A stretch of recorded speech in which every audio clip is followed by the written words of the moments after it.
Olá, eu estou aqui para falar a respeito de um livro que eu li alguns meses atrás e quero trazer aqui minhas impressões a respeito dele, que é o Jesus de Nazaré, de Bento XVI.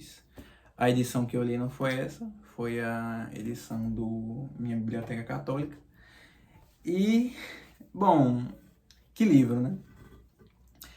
É um livro que o falecido Papa Emérito Bento XVI escreveu durante seu pontificado como uma resposta, de certa forma, a tendências teológicas do que aparecem na igreja desde o início do século XX, que esvaziam o conteúdo da fé cristã de uma certa maneira imanentizando-a e tornando-a apenas mais uma manifestação cultural dentre tantas que existiram na história da humanidade, sem nenhuma fonte divina, sem nenhuma inspiração. Por que isso é tão problemático? Porque, em primeiro lugar, um católico autêntico, ele acredita que a sua fé ela é divinamente revelada. Que a escritura, ela, por mais que existam aspectos literais, vamos dizer assim, por mais que existam aspectos humanos, por exemplo, o redator, o estilo textual, a montagem do texto, a linguagem, o destinatário do texto, enfim, todos esses aspectos humanos, ali ainda existe uma fonte divina, uma inspiração divina e uma finalidade divina que fala de um acontecimento. A Escritura fala de um mesmo acontecimento, toda a Escritura, toda a Bíblia fala da mesma pessoa de Jesus Cristo, como dizia São João da Cruz, toda a Escritura fala a respeito, senão de um único Verbo de Deus. E as tendências teológicas do início do século XX, como o próprio modernismo, enfim, vão esvaziando esse conteúdo da fé até matar a fé totalmente.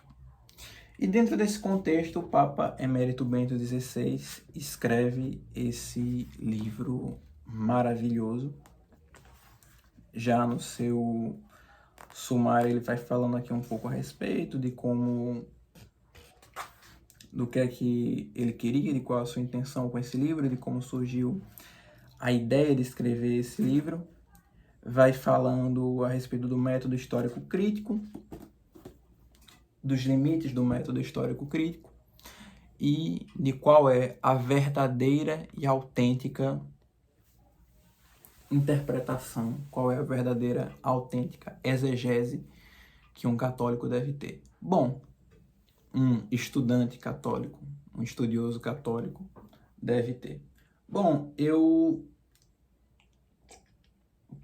confesso que esse livro, ele vai mais ou menos, ele funciona mais ou menos assim.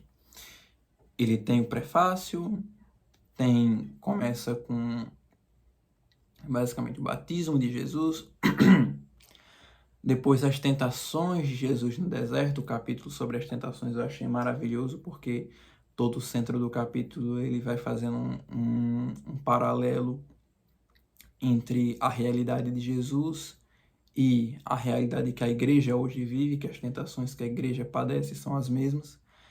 Ele vai falando da oração de Jesus, do Pai Nosso especificamente. Ele pega o Pai Nosso e destrincha totalmente a oração. Vai falando do Sermão da Montanha, que é um dos capítulos mais curiosos, que abriu mais minha mente, e que eu acho que eu vou comentar mais detalhadamente a respeito do capítulo do Sermão da Montanha. Basicamente, ele utiliza esse capítulo do Sermão da Montanha como uma resposta ao rabino Jacob Neusner, que escreveu um livro que o intuito desse livro é onde este rabino se imagina nos tempos de Jesus, ouvindo a pregação de Jesus ou aquilo que Jesus tem a dizer, e levantando objeções. E uma das objeções que esse rabino aponta é que a doutrina do Sermão da Montanha já estava, de certa maneira, dentro do Antigo Testamento. Então, de certa maneira, Jesus não teria trazido nada de novo. E aí que Bento XVI dá a resposta. Jesus não traz nada de novo na moral.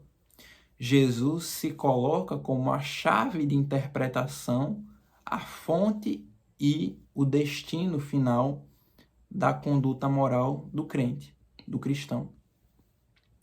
Quando eu li isso, eu fiquei assim, abri minha cabeça, tipo, enfim. Deu um pouco mais, confesso que dá um pouco mais de solidez àquilo que você acredita. E esse capítulo em especial, falando basicamente no capítulo seguinte da oração de Jesus, ele já começa, deixa eu até colocar aqui primeiro, sim, aqui, o capítulo da oração do Senhor. Se ser homem significa essencialmente estar em relação com Deus, então se torna claro que isso engloba também falar com Deus e escutá-lo. Por isso pertence também ao Sermão da Montanha uma doutrina sobre a oração. O Senhor nos diz como devemos rezar. Ser homem é estar em relação com Deus. Por que é tão importante esse trecho nesse capítulo? Porque lembram que no início eu disse que ele escreve esse livro como uma forma de combater as tendências de imanentização da fé do século XX? Bom, se tem uma coisa que o século XX trouxe de negativo ao estudo da teologia, é a cisão que existe entre o Jesus da fé e o Jesus histórico. Por quê? Porque as pessoas acreditam que o Jesus da fé é uma construção posterior, que existiu o Jesus histórico, porém o Jesus histórico veio, passou, morreu, deu sua doutrina, e posteriormente os seus discípulos criaram a projeção, a imagem do Jesus da fé, e portanto o Jesus no qual cremos não é senão uma espécie de, vamos dizer assim, de lenda, uma transmissão da visão idealizada que seus discípulos tinham a respeito dele.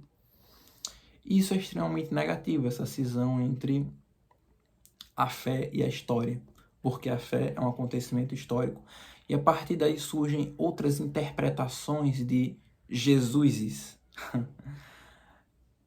Existem interpretações de Jesus como revolucionário, como moralista, como filósofo, como professor, como profeta, como falso profeta, um profeta fracassado, um revolucionário político, um iluminado religioso, enfim. E Bento XVI, nesse livro, ele vai mostrando como essas outras interpretações não fazem sentido. Por quê? Porque ele vai apelar muito para o argumento da unidade da Escritura. Você pega a Bíblia, você percebe, fazendo uma leitura global de tudo, que a Bíblia não fala senão de um único assunto. Como eu disse no início do vídeo, a frase de São João da Cruz: a Escritura não fala senão de um único Filho de Deus, que é Jesus Cristo.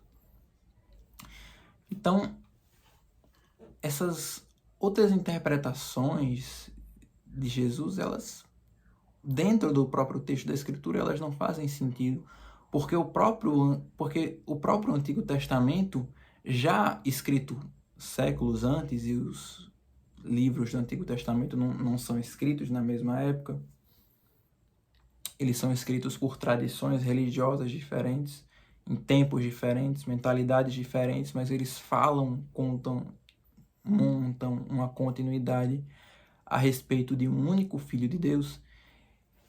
Bento XVI vai apelar para isso, especialmente no primeiro livro da infância de Jesus, que é ele começou, esse aqui foi o primeiro livro, depois veio o livro contando da história da Páscoa, analisando a Páscoa, enfim, a morte e a ressurreição, a entrada de Jerusalém até a ressurreição, e por último ele lança a infância de Jesus. E em todos esses 3 livros ele vai apelar para a unidade da Escritura, para a tradição religiosa que fala, já anunciava de um profeta, já anunciava de um Salvador, e que outra interpretação de Jesus, de um Jesus histórico, revolucionário, não faz sentido. Ele vai tratar disso no último capítulo, que é... Peraí. As autoafirmações de Jesus. Vai falar a respeito da autoafirmação de Jesus como Filho de Deus, Filho do Homem, Filho de Davi, enfim. Fala a respeito de todos esses títulos que Jesus atribui a si. E aí ele acaba esse livro. É um livro, assim, de uma solidez teológica, histórica, até todas essas referências, né? Vale muito a pena você ler com um caderninho do lado, anotar os... Opa, bati aqui no tripé. Anotar todas as referências que ele traz e, enfim, eu garanto que você vai sair bem mais edificado. E é isso. Deus abençoe vocês.